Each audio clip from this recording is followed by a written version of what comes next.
Cook bond की यमलोक यात्रा।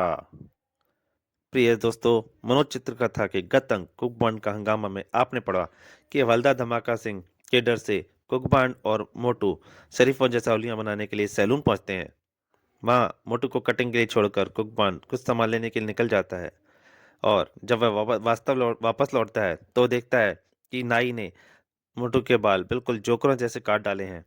उसके बाद एक पार्क में कपड़े बदलने के लिए पहुंचते हैं तो उन्हें वहां पर दो व्यक्ति मिलते हैं जो उन्हें लल्लू पंजो नमक समझकर उनको एक पैकेट देकर चले जाते हैं और लिंक रोड की कोठी नंबर 13 में पहुंचने को कहते हैं। जब मोटू और कुकबॉन्ड वहाँ लिंक रोड पर पहुंचते हैं तो वो उस कोठी का नाम लिखा देखकर चौंक पड़ जाते हैं, क्योंकि ये वही कोठी होती है जहां मोटू को और कुकबॉन्ड को पहुंचना होता है, यानी सेठ गुंगामल से मिलने। उसके बाद एक आदमी कुकबॉन्ड और मोटू को लेकर कोठी में अंदर चला जाता है। वे व्यक्ति उन्हें साथ लेकर सेठ गुंगामल से मिलाने चल पड़ा। शीघ्र ही वे व्यक्ति उन्हें साथ लेकर सज सजाए कमरे में पहुंचा। गुड इवनिंग सेठ जी। इवनिंग, क्या तुम माल लाए हो? जी हाँ सेठ जी, ये रहा। ठीक है, ये पैकेट मेरे आदमी को दे दो और अपनी पेमेंट लेकर जल्द से जल्द यहाँ से निकल जाओ। तुम दोनों ने आने में काफी देर कर दी। इस समय मैंने एक खास व्यक्ति को बुलाया है, उसे अभी यहाँ पहुंचने ही वाला होगा। शेखर, तुम इनसे माल लेकर इन्हें 2 लाख की पेमेंट कर दो। Yes sir. परंतु उससे पहले ही कुकबर्न ने अपनी टोपी उतारी। इतनी जल्दी भी क्या है सेठ जी, पहले जरा मेरे दर्शन तो कर लीजिए। सेठ चौंक पड़ा था। व्हाट?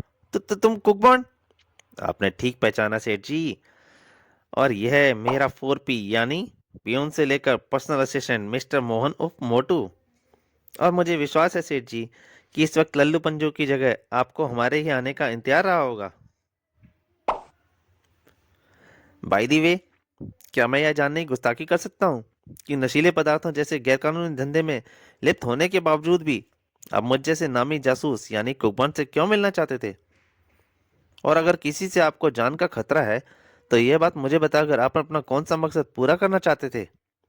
उधर सेठ सोच रहा था, ये कमबख्त कबाब की हड्डी बनकर यहाँ कहाँ से आ टपक पड़े, और असली लल्लू पंजू कहाँ मर गए जिन्हें मैंने मिस्टर एक्स ने मेरे पास भेजने को कहा था।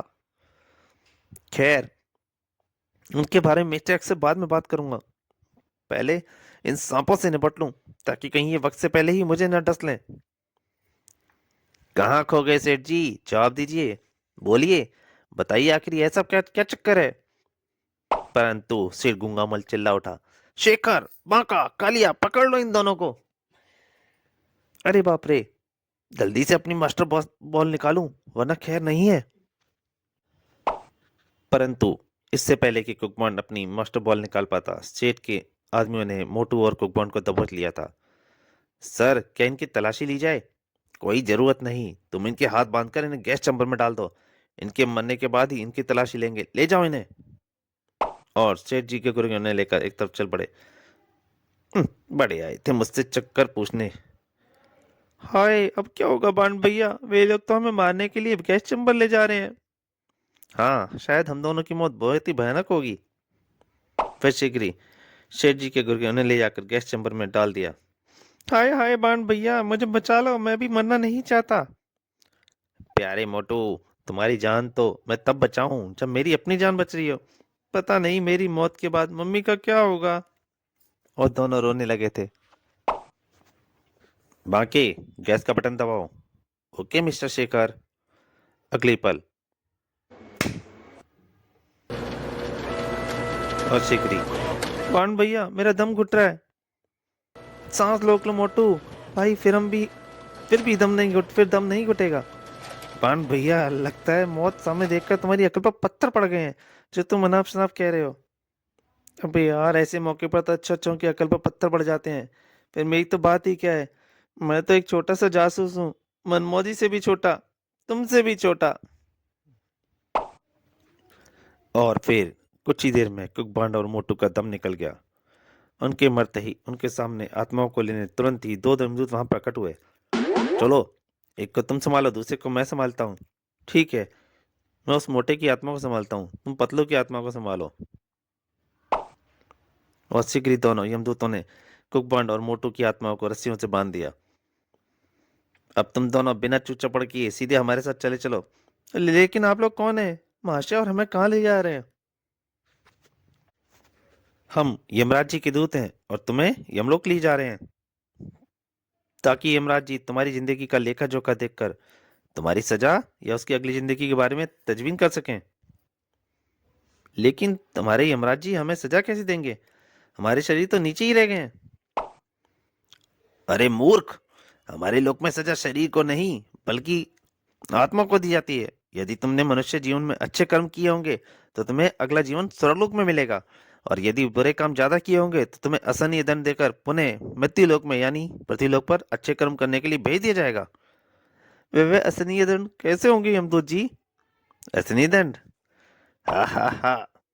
पहले तुम्हारी आत्मा को आरों से दो हिस्सों में विभक्त किया जाएगा, उसके बाद खौलते पानी में डाल दिया जाएगा, उसके बाद तुम्हें विशालतम लाल समुद्र में डाल दिया जाएगा। वहां भयानक भयानक जानवर तुम्हें नोचेंगे।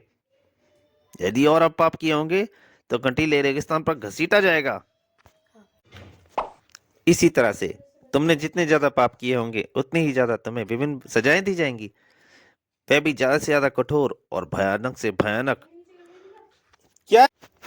और यदि हमने पाप से ज्यादा पुण्य किए होंगे तो, यदि पाप से थोड़े से ज्यादा पुण्य किए होंगे तो तुम्हें कुछ माह या कुछ वर्षों तक के लिए स्वर्गलोक का आनंद लेने के लिए भेज दिया जाएगा, लेकिन उसके बाद फिर से तुम्हें मृत्युलोक भेज दिया जाएगा।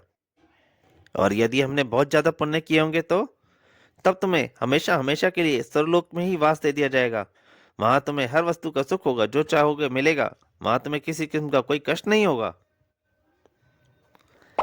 बन सोच रहा था, वाह, फिर तो मुझे स्वर्गलोक में ही चाहिए, चाहे वहां पहुंचने के लिए मुझे कितने ही पापड़ क्यों न बेलने पड़े। और उसने यमदूत से पूछा, अच्छा यमदूत जी, एक बात और बताइए, यदि हमने कोई पाप किया ही नहीं होगा तो फिर हमें कौन सा लोक मिलेगा? तब तो तुम देवता कहलाओगे और माने जाओगे। तब यमराज जी तुम्हें किसी भी देवलोक का राजा बना देंगे, इंद्र देवता की तरह। वहां तुम आनंद पूर्वक और आन शान शान से रहोगे। ओह, इतना खुशकिस्मत मैं कहूँ जो किसी देवलोक का राजा बना दिया जाऊं। हाँ, शायद बॉन्ड भैया इतने खुशकिस्मत हों। उधर कुकबंड भी सोच रहा था, नहीं, मैं किसी देवलोक की गद्दी हाथ नहीं लग सकती, क्योंकि कोई ना कोई पाप तो मुझसे हुआ ही होगा। और नहीं तो कम से कम अपने डैडी का दिल दुखाने का पाप तो मेरे खाते में चढ़ा ही होगा। इसलिए देवलोक की गद्दी का ख्वाब तो लेना ही नहीं चाहिए। और वह यमदूत से बोल उठा, अच्छा यमदूत जी, एक बात और बताइए, वह, परंतु इससे पहले ही, बस, आगे और एक शब्द भी मत बोलना, वरना हम तुम्हें अपने वाहनों के मुंह में डाल देंगे। अरे बाप रे, फिर तो चुप रहने में ही भलाई है। और वास्तव में कुकबॉन्ड और मोटू ने उसके बाद कोई सवाल नहीं किया।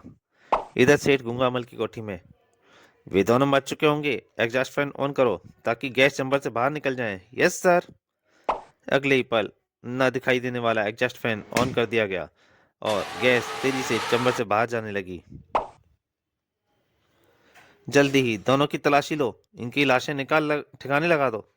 Yes sir. और जब गुंडों ने मोटू और कुकबॉन्ड की तलाशी ली, सर इसकी जेबों में तो कुछ भी नहीं है, इस मोटे की जेब में खाली है सर।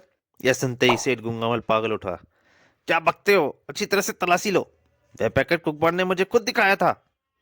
जी जी जी। और वो उसके आदमी फिर से तलाशी लेने लगे, परंतु खूब अच्छी तरह से तलाशी लेने के बाद भी उन्हें कुकबॉन्ड और मोटू के पास अब एक वो पैकेट तो क्या, एक कागज का एक छोटा सा टुकड़ा भी नहीं मिला। सर इनके पास में वाकई कुछ नहीं है। ओह, फिर वह पैकेट कहाँ चला गया? सर मुझे आश्चर्य तो इस बात का हो रहा है कि इनके पास पैकेट नहीं मिला, कोई बात नहीं, लेकिन इनकी जेबों में कुछ ना कुछ तो होना चाहिए था, जबकि इन दोनों की जेबों में कागज का एक टुकड़ा भी नहीं मिला। हाँ, ये बात भी विचारनी है, ये दोनों बिल्कुल खाली जेब तो यहाँ आ नहीं सकते थे। सर कहीं ऐसा तो नहीं कि इनकी आत्माएं जेब की सारी चीजें अपने साथ यमलोक ले गई हैं? शट अप मूर्ख कहीं के। अपने आदमी की यह बात सुनकर सेठ भूंगामल गुस्से से पागल हो गया था। तभी बाहर से एक आदमी दौड़ता हुआ आया। Sir sir. क्या हुआ? नाश की जड़, चिल्ला क्यों रहे हो? सर गजब हो गया, पुलिस आई है और वह कोठी की तलाशी लेना चाहती है। राम सिंह थानेदार पटाखा सिंह को बातों में उलझाए हुए है।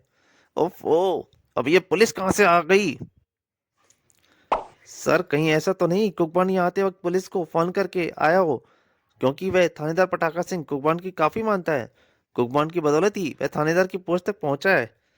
हो सकता है यही बात रही हो।